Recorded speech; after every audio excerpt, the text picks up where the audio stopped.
ఈ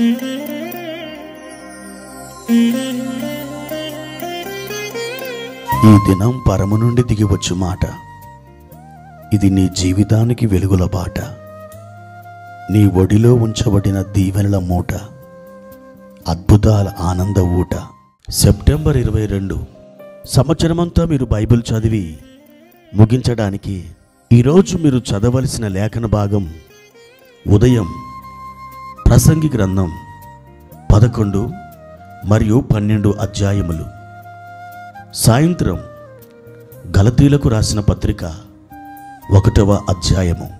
ప్రియమైన దేవుని బిడ్డలారా, ఈ ఉదయకాల సమయంలో ప్రభు కృప మీకు తోడుగా ఉండునుగాక.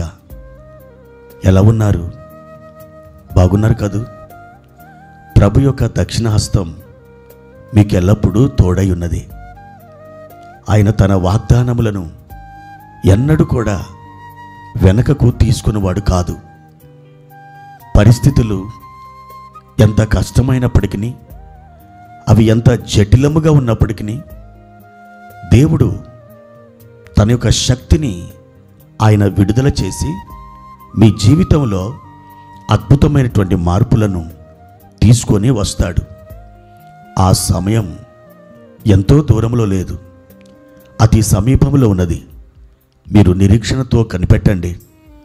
ప్రభు కృప ఈ కార్యములన్నీ మీ పట్ల జరిగించడానికి సిద్ధపరచబడి ఉన్నది.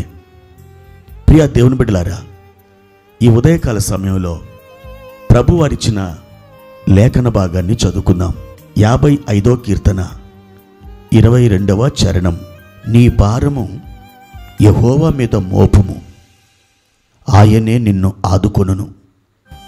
నీతిమంతులను ఆయన ఎన్నడునూ కదలనీయడు. ప్రియమైన దేవుని బిడ్డలారా, ప్రభువారు ఈ ఉదయకాల సమయంలో ఒక శ్రేష్టమైనటువంటి వాగ్దానం ద్వారా మీతో మాట్లాడుతున్నారు. నీ భారమును యెహోవా మీద మోపుము. ప్రియ దేవుని బిడ్డలారా, చాలాసార్లు నా భారాలు, నా కష్టాలు, నా ఇరుకులు, నా ఇబ్బందులు, నా ఆవేదనలు, నా యాతనలు, నా ఆక్రందనలు ఎవరైనా నా పక్షంగా మోయగలిగినటువంటి వారుంటే ఎంత బాగుండును అని మనం అనుకుంటూ ఉంటాం. ప్రియ దేవుని బిడ్డలారా, వీటన్నిటి నుండి నేను విడుదల పొంది, నేను చాలా తేలికైన ఆత్మ కలిగి, ప్రతి భారమును నా నుండి దూరమైపోయి నేను సంతోషించదగిన ఆ స్థితిలో ఉంటే ఎంత బాగుండును, అది ఎంత మేలు అని మనం తలపోస్తూ ఉంటాం. అయితే మీకు తెలుసో తెలీదో, నా ప్రియమైన దేవుని బిడ్డలారా, మీరు అనుకున్నట్టుగా మీ కొరకు, మీ పక్షాన మీ భారములను మోయగలిగినటువంటి ఒక వ్యక్తి ఉన్నాడు. ఆ వ్యక్తి ఒక మనుషుడు కాదు. ఆయన సర్వశక్తి గల మహిమా సంపూర్ణుడు. ఆయన నజరేయుడైన యేసుక్రీస్తు. మీ పక్షమున నిలబడి ఆయన మీ భారములను మోయడానికి ఇష్టపడుతున్నాడు.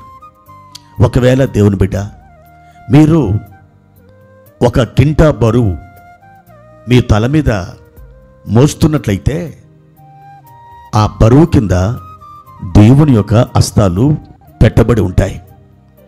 దేవుని హస్తాలే ఆ బరువుని మోస్తున్నాయి, కానీ మీరు కాదు. కానీ చూచేవారికి లేక నీ మనస్సుకు ఏమనిపిస్తుందంటే, నేనే ఈ భారాలని భరిస్తున్నాను అనిపిస్తుంది. కానీ మీ ఆత్మలో ఒక అద్భుతమైనటువంటి సాక్ష్యం బయటికి వస్తూ ఉంటుంది. ఏమిటా సాక్ష్యం? నాకు ఇన్ని భారాలున్నా నాకేమనిపించట్లేదు, నేను ధైర్యంగా ఉండగలుగుతున్నాను, నేను నిబ్బరంగా ఉంటున్నాను, నాకేమనిపించట్లేదు అని మీకు అనిపిస్తుంది. అలా ఎందుకు అనిపిస్తుందో తెలుసా? మీరు ఆ భారాలని మోయడం లేదు. దేవుడే మీ పక్షమున ఆ భారములను మోస్తూ ఉన్నాడు. అంతేకాదు దేవుని బిడ్డలారా, ఆ భారములను పూర్తిగా మీ నుండి దూరం చేసి అధికమైన విశ్రాంతిలోనికి, అద్భుతమైనటువంటి ఆనందంలోనికి ఆయన మిమ్మల్ని తోడుకొని వెళ్తాడు. ఈ ఉదయకాల సమయంలో ఆయన మీతో స్పష్టంగా మాట్లాడుతున్నాడు. నా బిడ్డ, నీ మార్గములను నాకు అప్పగించు, నీ భారములను నా మీద మోపుము, నేను నిన్ను ఆదుకుంటాను. నీకు ఏ ప్రమాదం, ఏ అపాయం వాటిల్లకుండా నేను నిన్ను కాపాడుతాను. నా దక్షిణ హస్తముతో నిన్ను పట్టుకుంటాను, నా అరచేతుల మీద నిన్ను చెక్కుకొని మోస్తాను.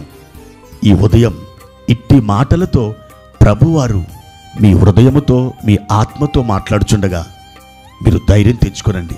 ప్రభువా, నేను నీ కొరకే జీవిస్తాను, నీవు నా భారాలు మోయుచున్నందుకు నీకు కృతజ్ఞురాలునై నేను ఉంటాను నాయనా, నీ మహిమ కోసం జీవిస్తాను ప్రభువా అని దేవునితో చెప్పు. ఆ విధంగా ప్రభు కృపలు ముందుకు సాగి వెళ్ళు. ఈరోజు నిశ్చయంగా ఒక మహిమగల కార్యం నువ్వు చూస్తావు. ప్రార్థన. ప్రియమైన తండ్రి, మీ ఘనమైన నామానికి వందనాలు. ఈ ఉదయకాల సమయంలో మీరు మమ్మల్ని ఎంతో ప్రేమించి మా భారములను మీరు స్వీకరిస్తున్నారు, మీరు మోస్తూ ఉన్నారు. అవును నాయన, మీ హస్తము గనక మా భారములను మోయకపోతే ఈరోజు ఆ భారాలు మమ్మల్ని నలిచేసి ఉండేటివి. ప్రభువా, మేము ఈ లోకంలో కానరాకుండా వెళ్ళిపోయి ఉండేవారం. అద్భుతమైన మీ ప్రేమ, మీ కనికరం, మీ వాత్సల్యం మా జీవితాలని ఆదరణతో నింపివేసింది నాయన. మీకు కృతజ్ఞతాస్తుతులు చెల్లిస్తున్నాం ప్రభు. ఇంకా మా ప్రియులు ఎవరెవరు తమ భారముల చేత అలసి సొలసిపోయారో వారిని విడిపించుమని యేసుక్రీస్తు నామములో ప్రార్థించి వేడుకుంటున్నాము తండ్రి. ఆమెన్.